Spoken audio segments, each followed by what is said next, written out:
Po e grabis pra. Jo, grabit e në fund. Jo, te shëndetësia, pëse është, besoj që është shumë rëndësishme. Sa ka qenë Zoti Vitia drejtor i shëndetësisë atë kohë, më herët, pra një reformë që është mbajt mendet, që vazhdon mendet për mendet, ka qenë pikërisht ky sektor, që është një zhvillim që është spada, është vrejt në përqendret e mjekësisë familjare.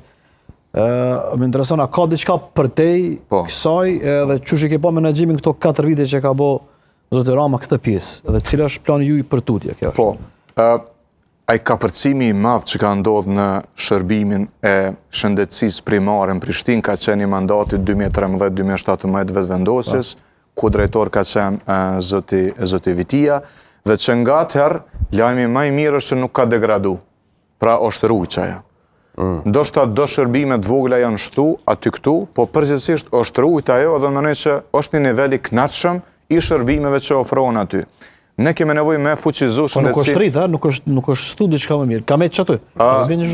Nuk jam shumë i sigurt që ka pas ndonjë rritje cilësore të shërbimeve që ofrohen ose në QKMF ose në QMF të tjera.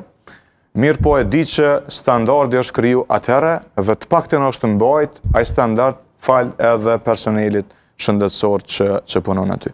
Propozimi ynë tash është që ta fuqizojmë shëndetësinë primare, kryesisht duke u siguru që kur ne vizitojmë mjekun familjar të kemi mjaftueshëm shërbime për diagnostik, pra laboratore për analiza dhe imazheri për pjesën e diagnostikës.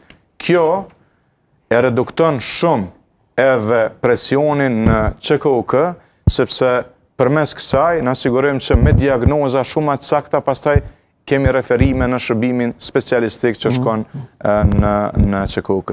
Kemi nevojë për disa QMF të reja, të paktën një në lagjen Matini, një QMF të re që në të mjekësisë familjare, një tjetër në Kalabri ose Prishtina e re, varësisht nga shtrirja e QMF-ve ekzistuese, dhe besoj që brenda mandatit të parë me 3 ose 4 QMF të reja ne e kompletojmë infrastrukturën në mënyrë që secili banor ta ketë shërbimin e shëndetësisë primare në distancë të ecjes nga shtëpia ose nga banesa.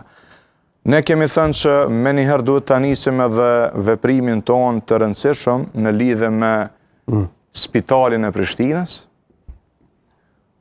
Ky duhet të jetë një grup i rëndësishëm multidisiplinar që fillojnë me hartu konceptin për çfarë spitali ka nevojë Prishtina.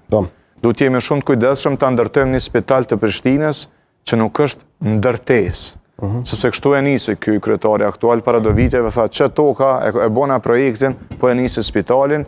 Spitali është para së gjithash koncept për mbajtje, çfarë shërbime, sepse si Prishtinë këtu e kemi edhe shëndetësinë primare, edhe terciare në QKUK, me shumë kujdes duhet ta